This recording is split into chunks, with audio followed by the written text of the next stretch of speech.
Hi everyone, my name is Han, and today I want to talk about Bitcoin and the Austrian view of Bitcoin in terms of whether or not Bitcoin is considered money.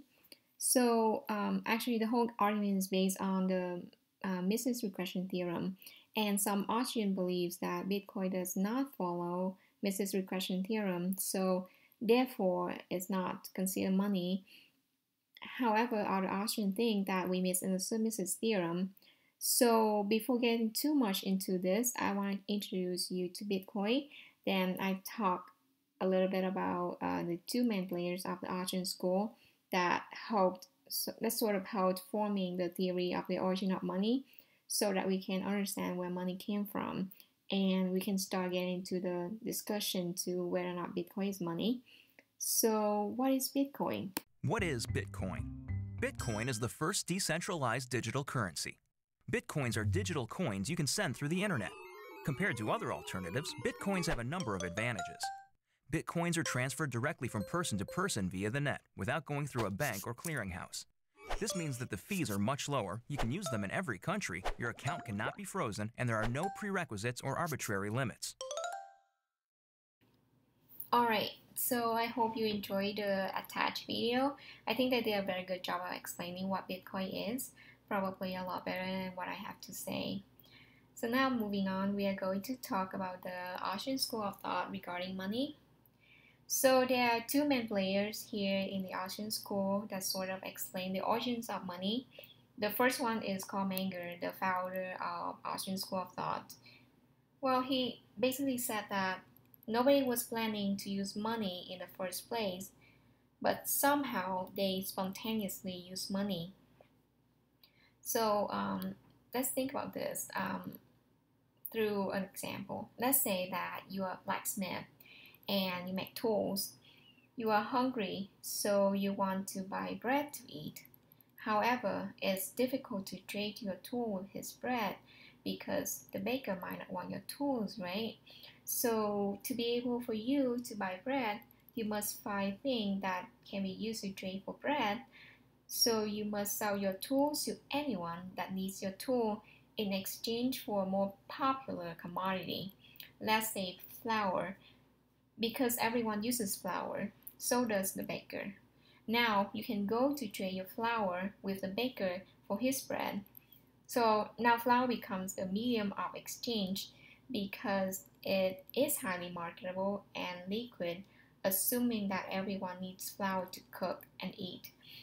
On the other hand, tools are not liquid because not everyone demands tools on their daily consumption. So some commodity is more in demand or more marketable than the others, and some are more illiquid than others. Eventually, there will be one or two things to become the medium of exchange. So it is the purchasing power that determines the medium of exchange. So the second player is Mises, and he sort of explained Menger's origin of theory a little bit more, and he developed a theorem that he called regression theorem.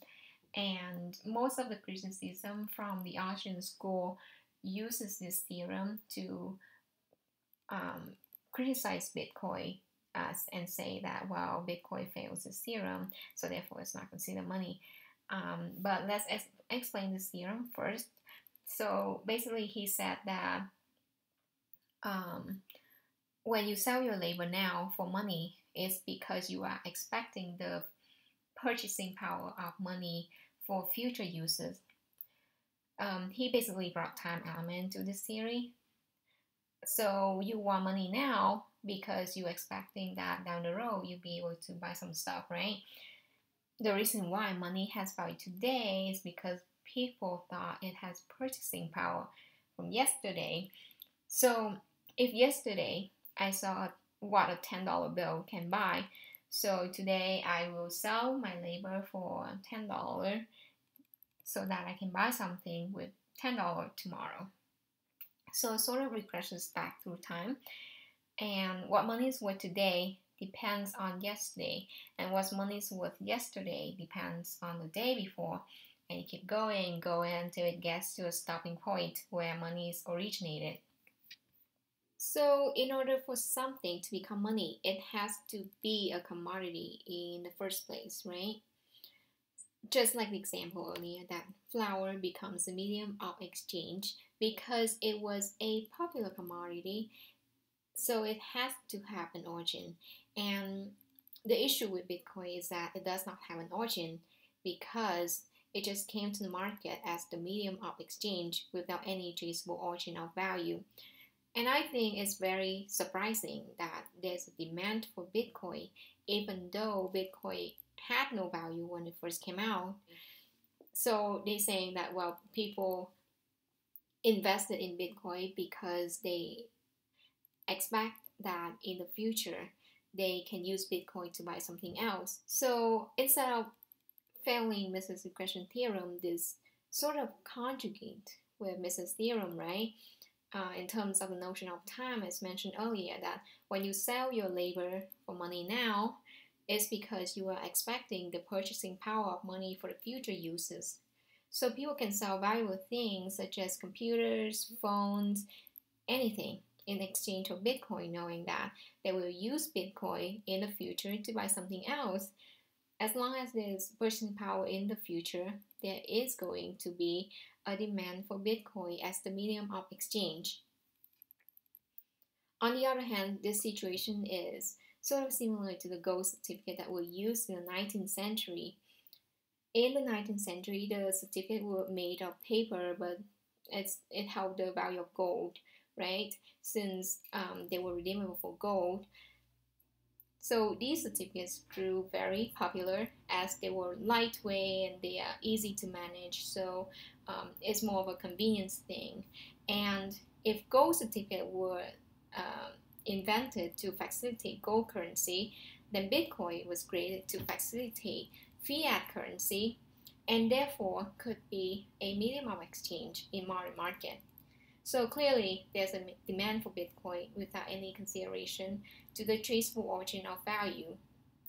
And another point to mention that people value gold and silver as jewelry before it becomes a medium of exchange. So the same argument can be applied that people intrinsically value Bitcoin for any reason, whether or not it's logical or absolutely illogical. So I think we have to be careful when we say that Bitcoin is not money just because it fails Mrs. Regression theorem.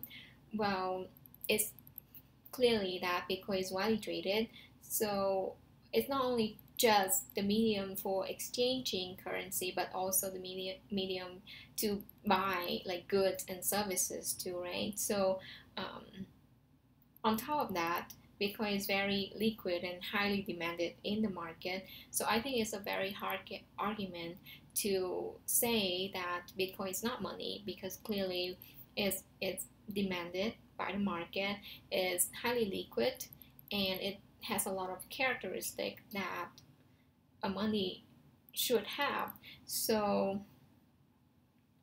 I think it's a very hard, it's a very debatable topic that's still going on right now to whether or not Bitcoin is considered money. On the other hand, Bitcoin is an unexpected innovation leading to complications. So nobody really knows what's going to happen for the future of Bitcoin.